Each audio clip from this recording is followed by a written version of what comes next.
you.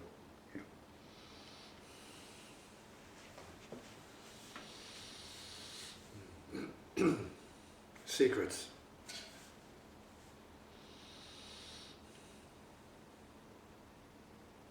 What about them? Do we have a need for secrecy? You have a need for privacy. It's built in. We are the secret. We are secretness. Yeah, we are exposed, and we are openness at the same time. The traditions, the tradition of masters has it that what is secret is not secret.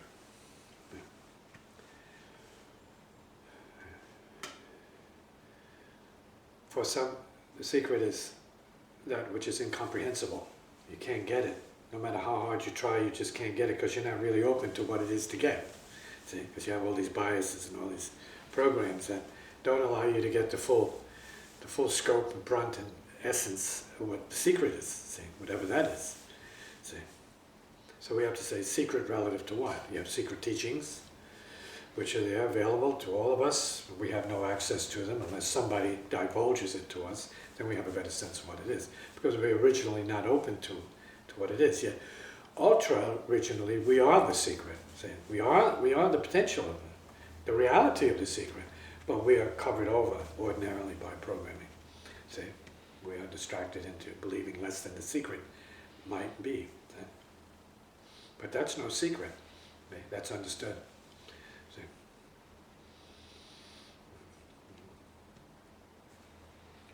Do you make a distinction between secrecy and privacy? Privacy? What do you think the difference is? It's just privacy being more inner-directed, maybe more of a personal thing. Secrecy involving other people. And privacy usually means your own space. So if privacy means your own space, what does secrecy mean? Shared space. Or not wanting to share space. Yeah, you have a secret space. You don't have your private space, but you have something that you can't share with other peeps. That's usually what a secret is, something that is withheld or not knowable easily. See? It's not that it's really a mystery. See? It depends on what your unfoldment is. It depends on where you are, see, to determine what the secret needs to be for you or what the secret isn't for you. So it's all about individual state of consciousness. It's not about the thing, the secret is the thing, no. There are lots of secrets and then there are no secrets. It depends on who is confronted with whatever that means. And so the mastership generally throughout the world, whether it's a more serious, responsible approach to mastery, means the teacher has to see who can hold the secret, keep the secret, so to speak. That means allow the secret to work for them. It's not like holding something you can't handle. It's more a matter of holding something you can work with, that only you should work with. So it's not a moral thing, it's not one of those things. It could be a riddle that you have to hold on to, work with. As in the Korean koan system, or the Japanese koan system. It's even a little bit of nonsense that by itself can unravel something, can unravel secrets for you. It can undo you, depending on how you work with it, see. So sometimes, if it's new to you, you have to take the guidance, see. Find some direction to know how to handle such a hot potato. Okay? Otherwise you're fighting yourself, because you don't get it. Your ego can't get it, see.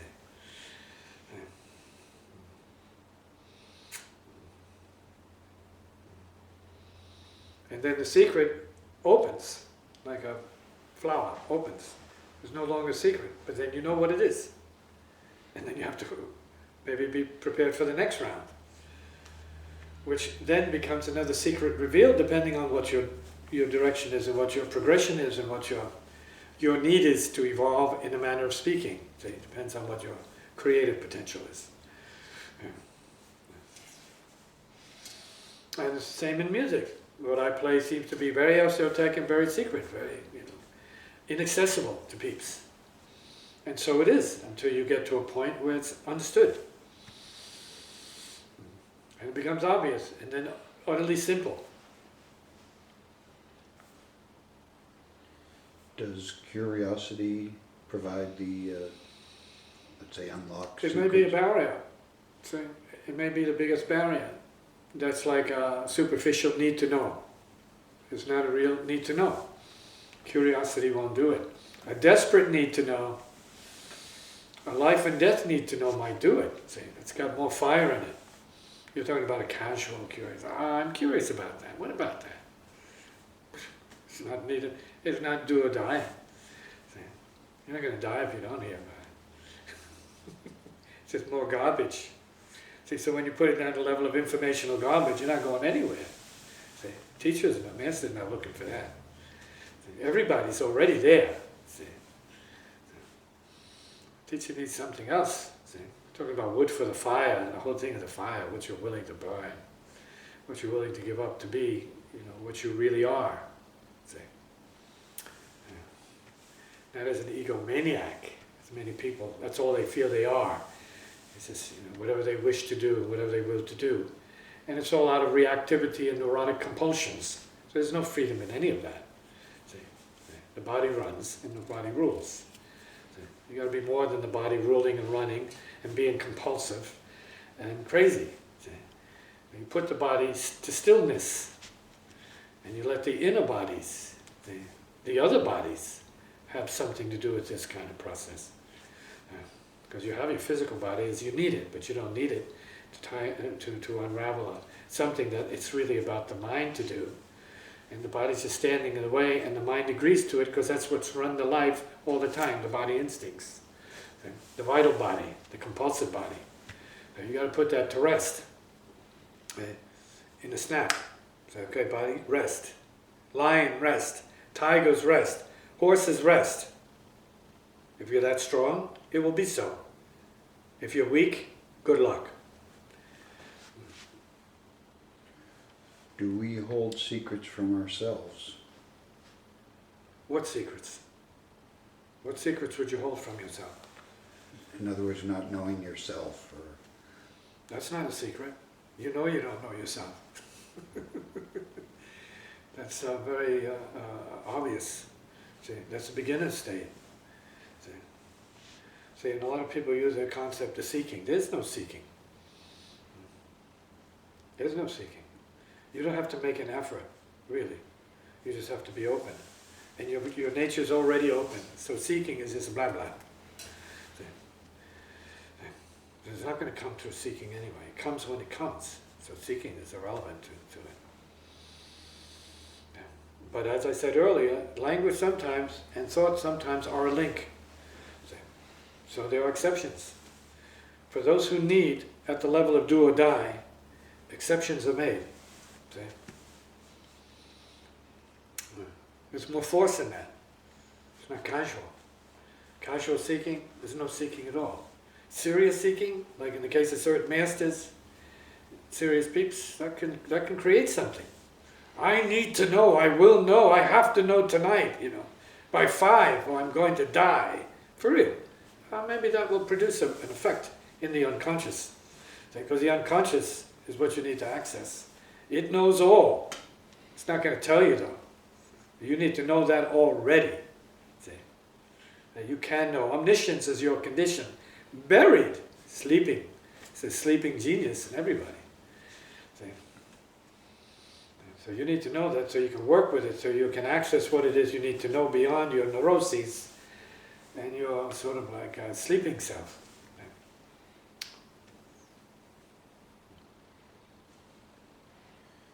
are secrets revealed to us, let's say, against our will or against our desire?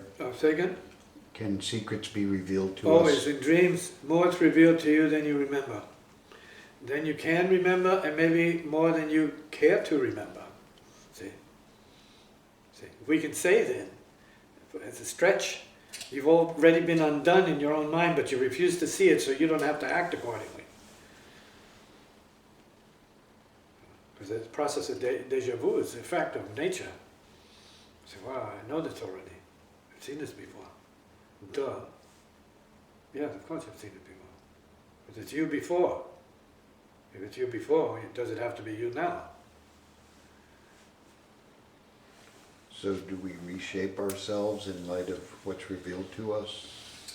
Well, it should be more in terms of what you need to do, because that's already been revealed to you, and everybody else, what you need to do. So it's a matter of accepting what you need to do. I'm not going to tell you what that is, except you have to accept what you need to do. See?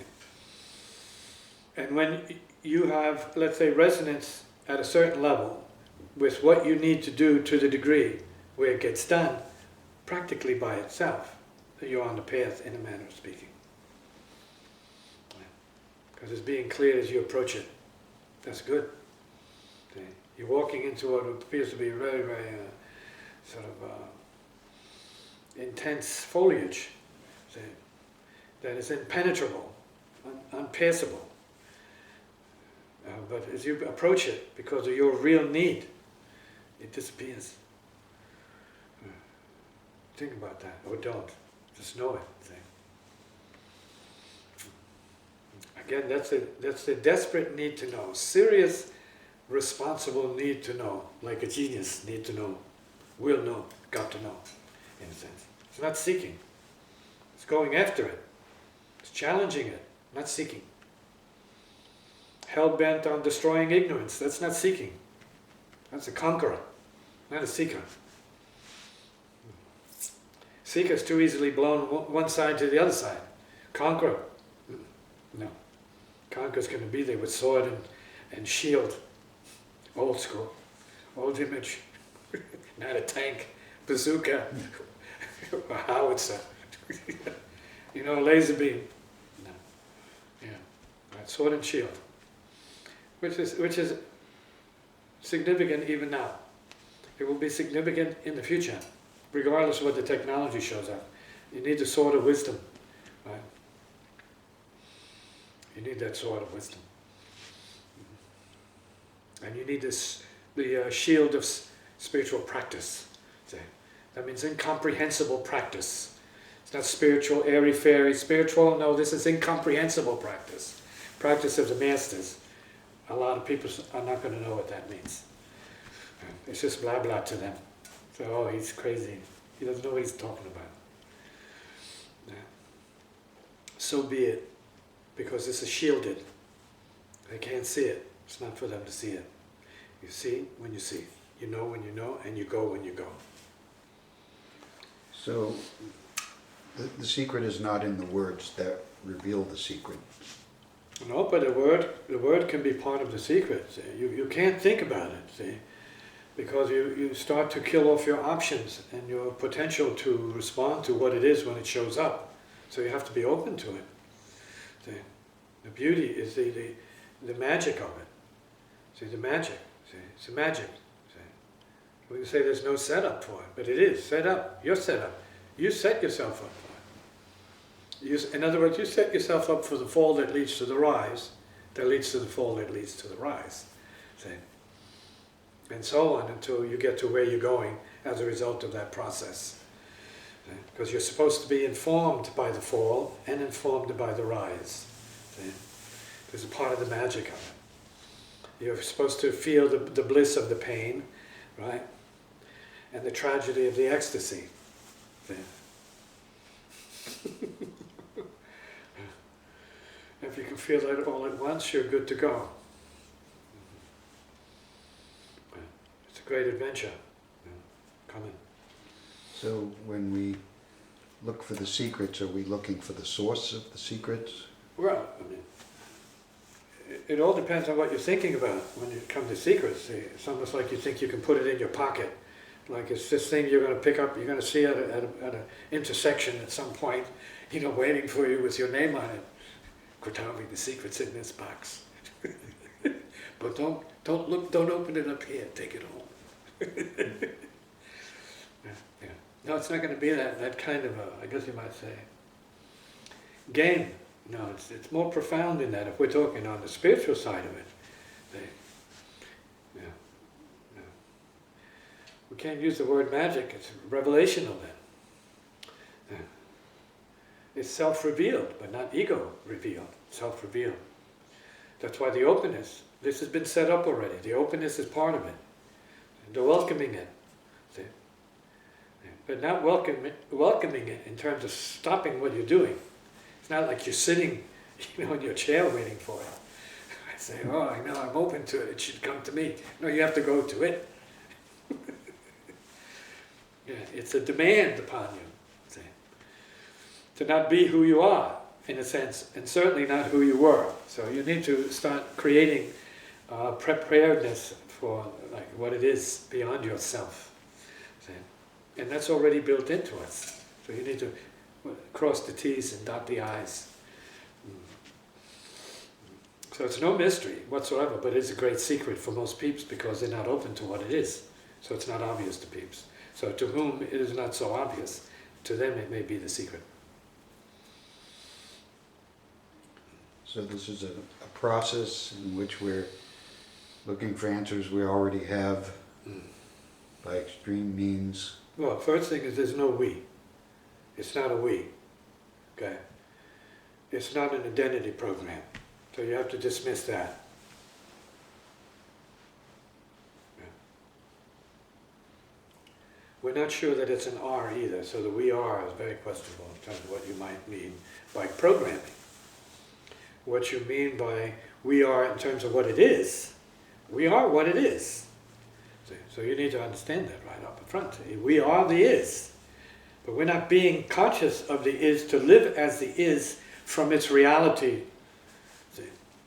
Yet, we're in the process of stepping up to what the is. See? Because a lot of people say, well, what is the status quo? We have to say what it is never the status quo. If it's fire, how can it be the status quo? The status quo is gone if it's fire. And are we gone in that same fire that we're... You hope so. You hope you're liberated from yourself. But you can sense what it is. Because there is no self. So there's this huge openness already. Behind and beneath and around and about this sort of glob of goo called the self. The self glob.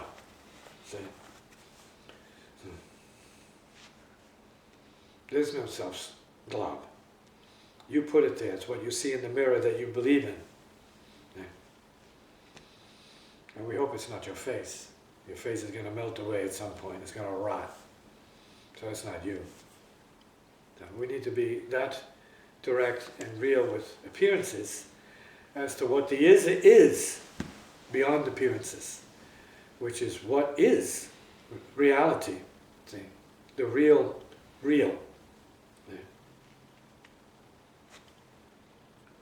And so when we get through this process, we're already back where we started, in a sense. Well, you're back to nowhere, but in the best way. You're back to nowhere because then you might be no one. And that's the bingo, when you're no one. The no one-ness enables you to be everyone. Not in the same way that everyone appears, but to be everyone in a very unique way that everyone doesn't appear as. Everyone is without appearance. Seems like it would be a very, very amusing or funny place to end up. No one with the possibility of being anyone or everyone. Well, that's, it's the reality. You are everyone. You don't want to believe that. You can hardly believe that you exist, that you're anyone. Let alone the immensity of being everyone. It's too much for your head. It's too much for your self-image, because if you're everyone, where's your self-image? What happened to it? Yeah, it's madness, right? Yeah, so it's madness, right? God gone mad. This is God gone mad, so to speak. Not that I am, but we're talking about God, the divine, the reality gone mad, see? Infinite. Yeah, that's what's scary about it. That's why most people like to use the word, but they don't want to see what it is. They can't comprehend it, and they can't bear to see what it is. They don't want to know God. They don't want to be around it whatsoever because they're too attached to their precious nothings. Things. They're nothing things. They're things of nothing. See, no value. which they hold precious to themselves. Their garbage, their socks, right? Their kerchiefs, their necklaces, our earrings, our pants, our hip shoes, our super sneakers, right? Our armpit deodorant. Please, right? Our beautiful teeth. Our hairdos. Wow. Right. The great things of life. Looking good. Right. Sometimes it pays to go to a war front and see what happens to humans. See what happens to all appearances, right? See the meat we really are. See it, feel it, smell it, know what it is. And then think of your cosmetic self and all you invest in that. For what reason? What, pay raise? Better girlfriend? Right? Status in the community? Right? Because you have certain hubcaps.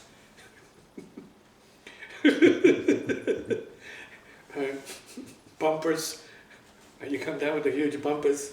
Right? You have a tank for a car. Yeah, you're bad. You're big and you're bad. Here comes the tank man. Yeah, this is like, no, I don't think so. See? So that's playful. It's comic almost. Right? Comic. But it's real because people put themselves in that position where they don't have any sense of strength or power, so they have to make it up, make themselves up, because they don't have any real sense of power. See, they don't see the enormous power and simplicity and naturalness. It's got to be dolled up, then you have power. Yeah. Make believe, that's powerful. Hollywood is powerful, or make believe. They make you believe to pay their bills. Good game. And it pays royally to them, and you get your entertainment. You get your fantasy, and nothing changes in your life. So we're assuming that the power of appearances is greater than the power beyond appearances, in a sense? For most people, that's as much power as they can handle. We were just talking about the power of God realization, if there was such a thing. Let's imagine it. A glimpse of the infinite. It's just an idea. You come to face with the infinite.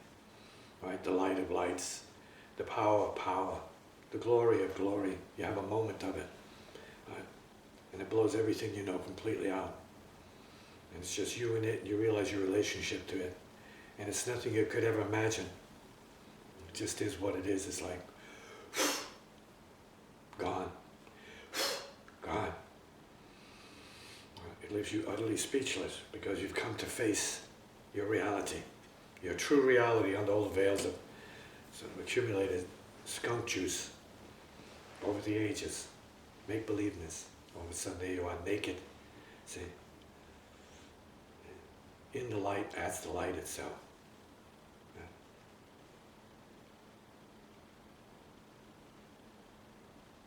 Zero, spirit, pure.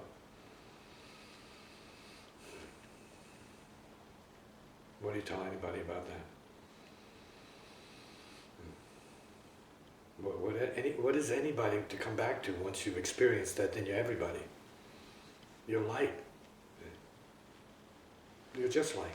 I mean, you're in body. You can come back to the physical body, but your realization of light remains intact.